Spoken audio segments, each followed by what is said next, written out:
Limbah yang dihasilkan sebagian besar mengandung logam berat.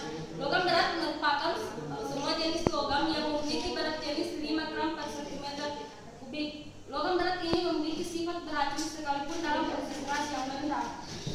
Salah satu jenis logam berat yaitu logam kadmium. Logam kadmium masuk ke dalam lingkungan perairan berasal dari aktivitas manusia seperti pelapisan logam dan industri lainnya. Logam kadmium ini dapat berbahaya bagi manusia dan dapat menyebabkan efek dalam jangka panjang dan jangka pendek. Efek jangka panjang dari logam kadmium dapat menyebabkan keracunan yang menyebabkan kerusakan ginjal, hati, dan darah. Sementara efek jangka pendek dapat berupa mual, muntah, dan diare. Karena berbagai sifat yang dimiliki oleh logam berat tersebut, maka masuknya logam berat ke dalam lingkungan dapat menyebabkan pencemaran lingkungan dan menurunkan kualitas lingkungan. Masuknya logam berat ke dalam lingkungan perairan dapat mengganggu kelangsungan hidup organisme perairan dan bahkan terhadap manusia. Logam berat yang masuk ke dalam perairan dapat terakumulasi dalam tubuh ikan dan organisme perairan lainnya dan dapat menyebabkan bioakumulasi logam berat pada tubuh manusia jika mengkonsumsi organisme perairan yang mengandung logam berat. Karena berbagai efek samping yang dihasilkan oleh logam berat, maka berbagai metode telah dilakukan untuk menghilangkan logam berat dari lingkungan perairan. Nah, salah satu metode yang dianggap metode alternatif lebih efisien dan lebih murah serta mudah didapat yaitu metode biosorpsi. Metode biosorpsi merupakan sebuah metode di mana ion logam terakumulasi pada permukaan biosorben atau biomasa yang dilakukan. Nah, pada metode biosorpsi kebanyakan menggunakan limbah pertanian dan perkebunan sebagai biomaterial karena limbah pertanian dan perkebunan merupakan biomaterial yang mudah didapat dan relatif murah. Khusus logam kadmium, beberapa biomaterial yang berasal dari limbah pertanian yang telah dilakukan, diantaranya serbuk kayu meranti dan sabut kelapa.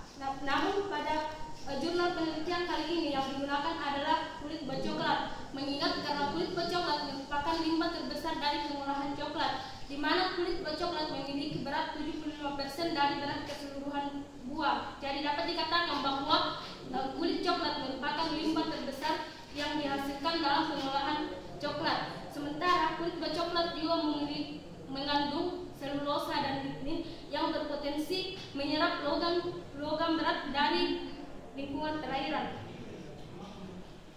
Selanjutnya metode penelitian. Adapun metode penelitian yang dilakukan dalam penelitian ini, yang pertama yaitu penyiapan biosorben kulit coklat. Kulit coklat dicuci dengan air deionisasi, kemudian dipotong kecil-kecil, dikeringkan, selanjutnya digerus dan dikeringkan dalam oven 50 derajat Celcius selama 12 jam. Nah, kemudian diayak dengan saringan 250 ml dan direndam dalam 2% HNO3 selama 24 jam. Kemudian dicuci dengan air deionisasi, kemudian dikeringkan dalam oven pada suhu 110 derajat Celcius selama 12 jam dan disimpan dalam desikator. Selanjutnya menghasilkan serbuk unmodified kakao potus atau serbuk kulit buah kakao tanpa modifikasi. Selanjutnya modifikasi kulit buah kakao sebanyak 50 gram yang tanpa modifikasi, ditambahkan 550 ml larutan asam tioglikol 0,3 molar selama 24 jam pada suhu 29 derajat Celcius. Kemudian disaring dan dicuci dengan air deionisasi dan metanol. Kemudian dikeringkan dalam oven pada suhu 50 derajat Celcius selama 12 jam. Kemudian disimpan dalam desikator dan selanjutnya dihasilkan serbuk modified kakao potus atau kulit buah kakao yang dimodifikasi. Selanjutnya pembuatan larutan baku CD12. Larutan CD12 1000 ppm dipipet 100 ml, kemudian dimasukkan ke dalam labu ukur 1 liter dan diencerkan dengan air deionisasi hingga tanda batas, kemudian diperoleh larutan standar 1000 ppm 100 ppm.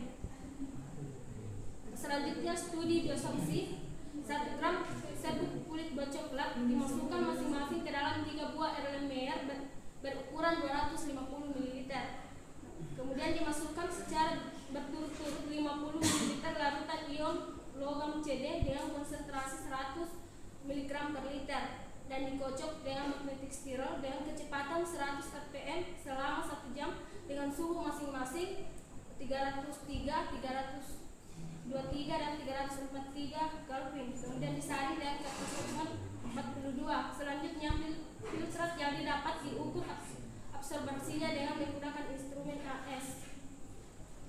Kemudian hasil dan pembahasan dari penelitian ini dapat dilihat bahwa pengaruh suhu sangat berpengaruh terhadap presentasi biosorpsi ion CD12. Nah, dari kurva ini dapat dilihat bahwa adanya peningkatan suhu dapat mengakibatkan adanya penurunan persen biosorpsi. Nah, dapat dilihat baik pada kulit coklat yang dimodifikasi maupun tanpa dimodifikasi. Dapat dilihat pada suhu 303 persen biosorpsi meningkat, namun pada suhu 343 persen biosorpsi itu menurun. Nah, hal ini dapat disimpulkan bahwa adanya peningkatan suhu dapat mengakibatkan penurunan persen biosorpsi. Karena peningkatan suhu dapat menyebabkan peningkatan kelaratan ion logam sehingga menyebabkan persen biosorpsi menurun. Kemudian peningkatan suhu juga dapat menyebabkan interaksi antara biosorben dengan ion logam itu lemah sehingga persen biosorpsinya menurun. Nah, selanjutnya parameter termodinamika dapat dilihat dari energi bebas Gibbs, perubahan entalpi, entropi, probabilitas dan energi aktivasi. Nah, parameter termodinamika tersebut dapat dihitung dari rumus seperti yang ada pada slide, yaitu K sama dengan C absorpsi per CE, kemudian log K sama dengan delta S absorpsi per R kurang delta H per RT, dan delta G sama dengan min RT log K, di mana K merupakan konstanta keseimbangan, C merupakan konsentrasi ion logam yang terabsorpsi, dan Cm merupakan konstanta keseimbangan ion logam dalam larutan. Delta S merupakan probabilitas, dan delta H merupakan perubahan entalpi, delta G merupakan energi bebas Gibbs, T merupakan temperatur absolut dalam K. Nah, selanjutnya hasil yang didapatkan dibuatkan kurva yang merupakan plot log K terhadap CPT. Nah, dari kurva ini dapat dilihat persamaan regresi dan nilai R2. Nah, dari nilai slope dan intercept yang didapat pada persamaan regresi seperti ini, maka parameter termodinamika yang tadi dapat dihitung.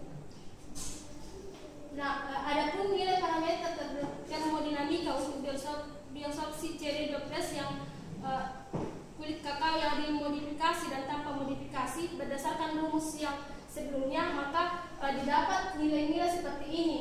Nah, adapun nilai delta G bernilai negatif, ini menunjukkan bahwa reaksi berjalan secara spontan. Kemudian delta H juga bernilai negatif, ini menandakan bahwa reaksi berjalan, proses biosorpsi terjadi secara eksotermis. Kemudian E bernilai negatif juga menunjukkan bahwa ada penurunan suhu dan mengakibatkan laju reaksi meningkat. Nah, sebagai kesimpulan, kulit buah kakao telah terbukti menjadi biosorben yang berpotensi untuk menghilangkan CD12 dari larutan air. Persen biosorpsi menurun dengan peningkatan suhu.